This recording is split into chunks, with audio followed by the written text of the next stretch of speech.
네, 세계의 이목이 쏠린 중국의 전승절 열병식. 북중러 세 정상이 한자리에 섰을 뿐 아니라 신무기를 과시하며 서방 세계를 향해 분명한 메시지를 냈습니다. 네, 김정은 북한 국무위원장은 사흘째 방중 일정을 이어가고 있는데요. 두진호 한국국가전략연구원 유라시아 센터장과 함께 자세히 짚어보겠습니다. 어서 오세요. 네, 안녕하세요. 네, 안녕하십니까. 자, 어제 압도적 규모와 또 신무기 그리고 북중러 세 정상이 막루에 한자리에 서는 모습까지 주목할 점이 한두 가지가 아니었습니다. 어제 행사 총평부터 해주실까요? 먼저 어제 항일 전쟁 그리고 세계 반파시스트 전쟁 80주년 행사입니다. 저는 일단 세계의 사건이었다 이렇게 좀 평가를 하고요.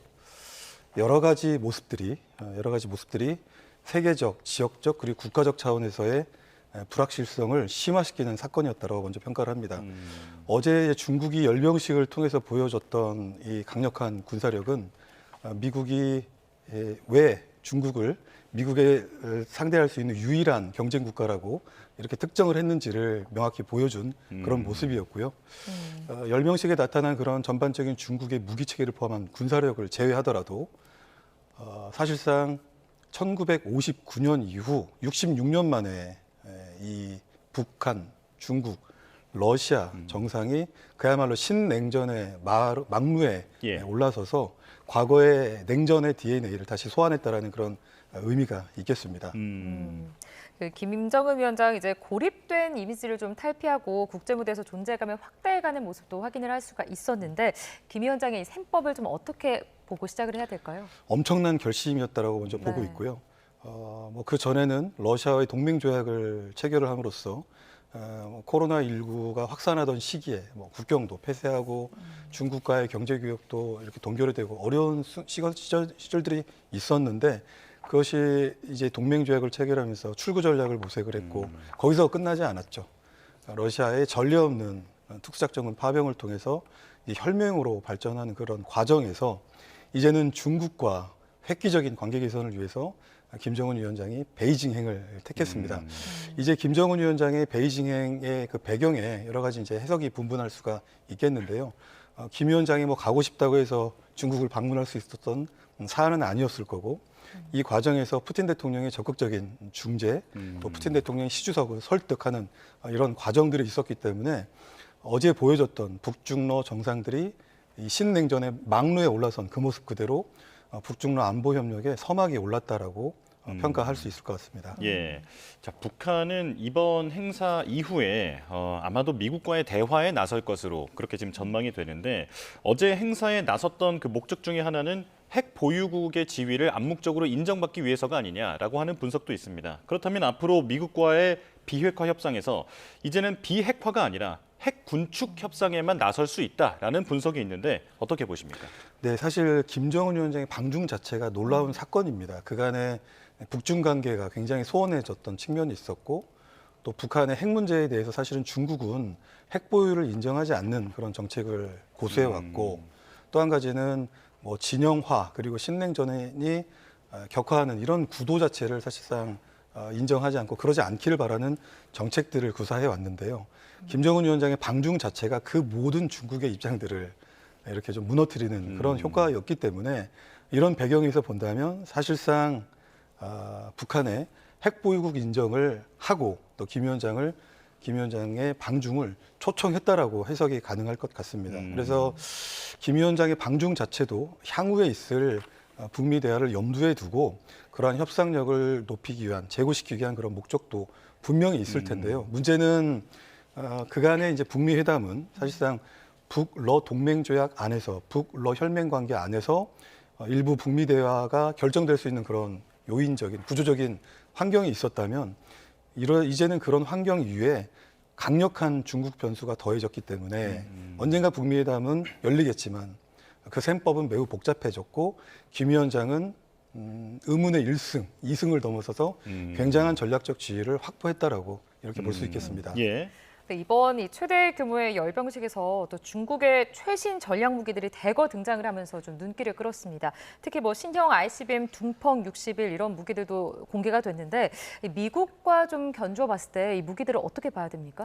좀 따라잡을 수 있는 수준일까요? 네, 그렇습니다. 일단 군사비 그 자체로만 봤을 때, 국방비 지출로만 봤을 때는 최근 몇 년 사이에 이 통계치가 역시 비용적인 측면에서는 미국이 중국을 3배 이상 이렇게 압도를 하고는 있습니다만 또 중국 국방비가 숨겨져 있는 그런 예산들이 있기 때문에 액면가 그대로 미국의 국방비가 3배 이상이다 이렇게 단정 지을 수는 없겠습니다. 두 번째는 어제 이제 중국이 보여준 최첨단 이런 전략 무기들을 보면 굉장히 미국을 지향을 하고 있다라는 모습을 많이 받을 수밖에 없었죠. 예. 특히 이제 뭐 전략 중국판 전략 삼축 체계라고 하는 이른바 둥펑 61 지상 기반 ICBM이고요. 고체 연료를 활용하고 그가 기존의 둥펑 41을 성능 개량해서 사거리를 늘리고 그리고 다탄두 단독 탄두가 아니고 탄두부에 다탄두를 이렇게 탑재함으로써 동시 표적에 대해서 동시 타격할 수 있는 그런 능력을 갖춘 이제 ICBM이 어제 공개가 되었고 여기서 그치지 않았죠. 뭐 징레이 1 그리고 쥐랑 3라고 하는 각각 공중 기반, 해상 기반 이런 전략 무기 체계들이 공개가 되었기 때문에 뭐 다분히 미국을 의식한 그런 무기 체계 숏케이스 강력한 숏케이스였다 이렇게 좀 볼 수가 있겠고요. 예. 이 외에도 중국의 주력 전투기인 뭐 J-20, 젠 35라든지 이런 모든 것들은 사실 미국의 뭐 어떤 F-35라든지 F-25 랩터를 사실상 고려해서 이렇게 좀 전력화시킨 무기 체계들이기 때문에 미국에 대응하고 있다. 어느 순간에 이르려면 미국의 국방력, 군사력을 압도할 수 있다라는 그런 자신감들을 어제 충분히 이렇게 좀 과시했다라고 평가합니다. 예, 군사 전문가들은 10년 전과 비교해 보면 지금 어제 중국의 무기들을 봤을 때 인도 태평양의 주도권까지 노리고 있는 이제 그런 속셈이 드러났다라고 평가를 하고 있습니다. 예를 들자면 대항공모함 극초음속 미사일도 공개를 했거든요. 어떻게 보고 계십니까? 네, 이제 말씀하신 그 무기 체계가 잉지 17이라고 하는 대함 지대함 탄도 미사일이고요. 사실 이 외에도 둥펑 계열의 단거리 탄도 미사일 그리고 MRBM이라고 하는 준중거리 탄도 미사일과 ILBM과 같은 중거리 탄도 미사일, 둥펑 계열의 다양한 이런 미사일 무기 체계 플랫폼들이 대대적으로 공개가 되었습니다. 그래서 예. 그간에 쭉 중국이 추구해 왔던 A2AD라고 하는 반접근 지역 거부 전략을 수행하기 위해서는 이에 상응하는 다양한 플랫폼들 이런 무기 체계들이 필요한데 어제 뭐 그런 것들을 충분히 무기 체계를 통해서 보여줬다 이렇게 좀 볼 수가 있겠고요. 예. 둥펑 17 같은 경우는 저희들이 잘 알고 있는 것처럼 괌 킬러라고 합니다. 그래서 이런 또 괌 킬러라고 하는 이 무기 체계들은 기존에 단순히 탄도 미사일을 넘어서서 종말 단계에서 어떤 미국의 방공 체계를 회피할 수 있는 그런 능력들을 진화적으로 계속 발전시켜 나가고 있기 때문에 아마 어제 열병식을 지켜본 미국 입장에서도 상당히 불편했을 그런 모습이었다 이렇게 봅니다. 예.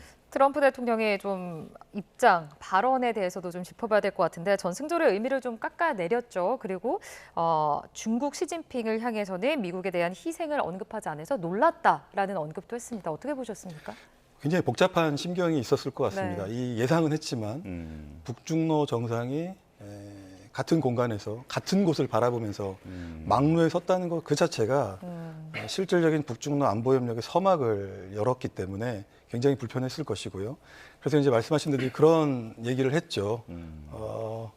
푸틴 대통령과 그리고 김정은 위원장에게 안부를 전해달라라고 이렇게 얘기를 했는데 예. 불편한 감정을 저는 뭐 서슴없이 이렇게 드러냈다고 보고요. 마치 반미 모의를 한 공동 정범과 같은 깎아내리는 듯한 이런 그런 그러니까요. 발언도 있었습니다. 예. 네. 근데 그 트럼프 대통령이 그동안 내가 친하다고 주장해 왔던 스트롱맨 3명이 한 자리에 모인 것 아닙니까? 그렇죠. 트럼프 대통령 입장에서는 체면이 좀 구겨졌다 이런 평가도 있던데요. 결국 북중로 연대의 시작이 무엇이든 간에 또 대응할 수 있는 미국의 카드도 좀 필요한데요. 결국은 한미일 안보 협력과 같은 또 동맹 및 유사 입장국과의 이런 안보 협력을 강화시켜 나가는 이제 그런 모습이 트럼프 대통령이 앞으로 취할 카드가 되리라 예상은 하지만 예. 지금과 같은 불확실성의 시대에서 과연 강대강으로 가는 것이 미국의 이익에 또 부합한 것인가? 왜냐하면 또 미국은 미국대로 체질 개선을 통해서 국방비를 효율화시키기 위한 그런 노력들을 전개해 나가고 있고 또 그런 것들을 동맹국의 비용 부과, 비용 분담을 하고 있는 이런 상황에서 북중로가 저렇게 연대를 하니까 중국의 군사력이 저렇게 이제 조만간 미국을 따라잡을 걸로 예상이 되니까 같이 이제 군비 경쟁을 해나가는 그런 것들이 결국 미국에도 부담이 되기 때문에 아마 여러 고심들이 있을 것이다 이렇게 봅니다. 예. 지금 이런 상황에서 북중러 밀착 구도가 앞으로 더 굳건하게 좀 굳어질지 아니면 일회성으로 끝날지 어떻게 보고 계세요? 일회성으로 끝날 것 같으면 북중 관계가 소원했음에도 불구하고 전 세계의 신 스틸러 같은 김정은 국무위원장을 아마 시진핑 주석이 초청하지 않았을 것입니다. 게다가 최대 규모의 열병식. 그렇죠. 최대 규모의 열병식이고 80주년이라고 하는 정말 지정학적 이 변혁의 시점에서 이렇게 김정은 위원장을 초청했다는 그 자체는 북중로 연대에 대한 중국 그리고 러시아 정상의 일치된 공감대가 저는 있었다라고 보고 있고요. 일치된 공감대라고 하는 것은 결국은 무엇이 이 북중로를 결속하게 하는가, 무엇이 동맹 관계를 이렇게 좀 강력하게 끌고 가는가. 결국은 공통된 위협 인식이라고 저는 생각을 합니다. 결국 공통된 위협 인식은 미국의 패권, 미국의 일국주의에 대응하고자 하는 북중로 연대의 의지다 이렇게 생각합니다. 예. 외신들은 트럼프 대통령의 관세 정책이라든지 어떤 패권주의 이런 부분들이 북중러를 한 자리에 모이게 했다. 심지어는 인도까지도 그쪽으로 내몰고 있다. 이런 평가를 하고 있는데요. 자, 김 위원장의 일정에 대해서 좀 짚어보겠습니다. 어제는 북러 정상회담을 2시간 반이나 했는데 아직은 북중 정상회담은 하지 않은 것 같습니다. 오늘 열릴 수도 있겠죠? 네, 아마 한 하루 이틀 정도 더 중국에 체류하면서 이제 중국의 선진화된 여러 가지 뭐 AI 시설들이라든지 군산 복합체 또 그런 것들을 연구하는 다양한 연구소, 대학들을 방문할 걸로 예상이 됩니다. 예.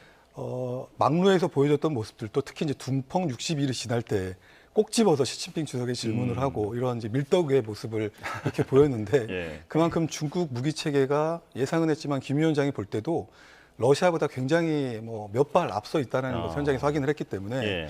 당장은 아니더라도 그런 부분에 대해서 관심이 있고 또 중국 또한 그런 부분들을 보여줘서 약간 경도돼 있잖아요. 예. 북중 관계가 지금 이렇게 되어 있고 북러 관계가 괜히 발전이 되어 있기 때문에 그런 부분에서 균형을 잡기 위해서는 결국 김 위원장의 환심을 사기 위한 그런 유인책도 필요한 측면에서 아마 그런 일정들을 중국 측이 좀 제안했을 가능성이 있겠고 또 이미 뭐 중국 땅을 밟은 김에 6년 9개월 만에 찾았기 때문에 어려운 과정을 뚫고 찾았기 때문에 아마 시진핑 주석을 무조건 만나서 북중 정상회담을 의미 있게 함으로써 추후에 북중 관계에 닫혀져 있던 빗장들을 다 해제하고 정치, 경제, 군사 다방면에서의 교류 협력을 전개하기 위한 그런 외교적 노력을 전개할 걸로 예상이 됩니다. 예, 지금 하반기로 보면 10월 10일에 북한 입장에서 노동당 창건일이 있잖아요. 네, 이것과 관련해서도 앞으로 어떤 열병식을 한다든지 군사력을 뽐낸다든지 하는 그런 기회가 북한에도 있을 텐데 어제 행사가 상당히 많은 자극을 줬을 것 같습니다. 어제 행사가 상당한 저는 그 통찰을 제공했을 것이다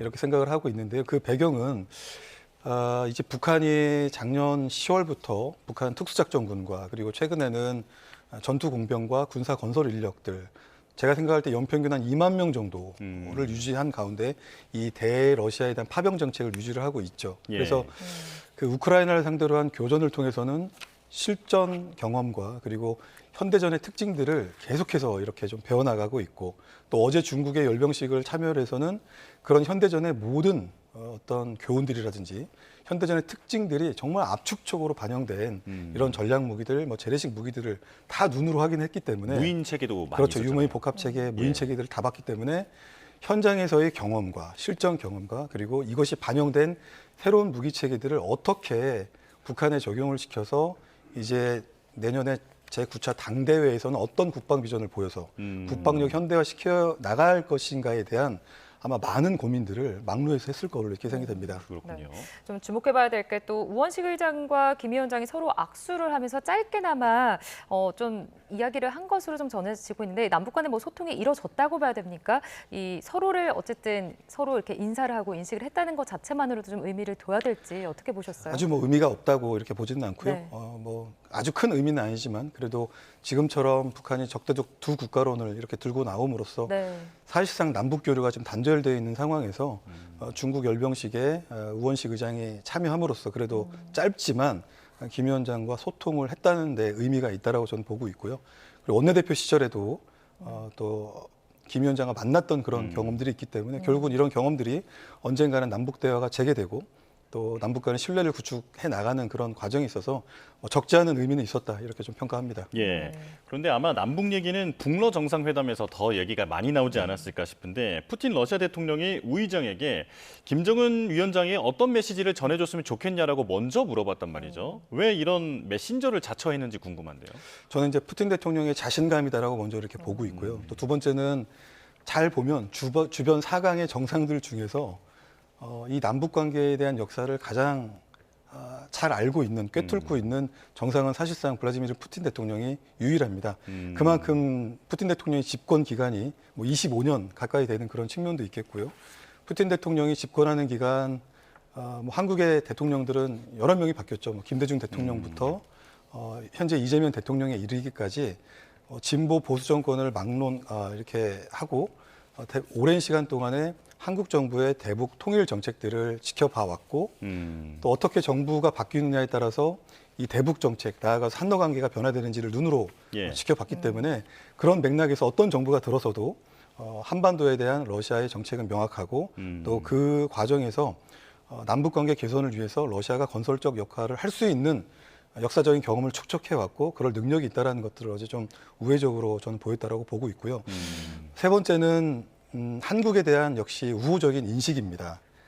물론 이제 우리도 가치연대 민주주의 진영의 중요한 국가로서 국제사회에 기여해야 될 의무가 있는 한국입니다. 그래서 러시아의 우크라이나 침공이 어쨌든 불법적인 침략 전쟁이기 때문에 여타 민주주의 진영과 함께 저희들도 테러 경제 제재에 동참을 했죠. 이 사건 때문에 러시아는 한국을 비우호 국가로 이렇게 지정을 했지만 또 한국과 러시아 사이에 이렇게 좀 통하는 것들은 한국이 비우호 국가 중에 가장 우호 국가다 이렇게 좀 평가를 하고 언젠가 한국이 또 태도 변화가 있다면 한러 관계는 복원이 될 수 있다라고 하는 것이 이제 푸틴 대통령의 인식이기 때문에 여전히 한국에 대해서는 우호적이고 그런 차원에서 남북 관계를 개선시키고자 하는 이재명 정부의 이런 통일 대북 정책에 있어서 러시아가 건설적 역할을 할 수 있는 준비가 되어 있다라는 이런 메시지를 보냈다라고 볼 수 있겠습니다. 예, 말씀을 들어보니까 우리 셈법이 더 복잡해질 수밖에 없을 것 같은데 이재명 정부의 실용 외교가 이제 시험대에 올랐다라는 평가도 있습니다. 아마 첫 그 시험대가 되는 게 에이펙 정상회의일 것 같은데 이 행사를 준비하면서 우리 측은 어떤 전략으로 나서야 할까요?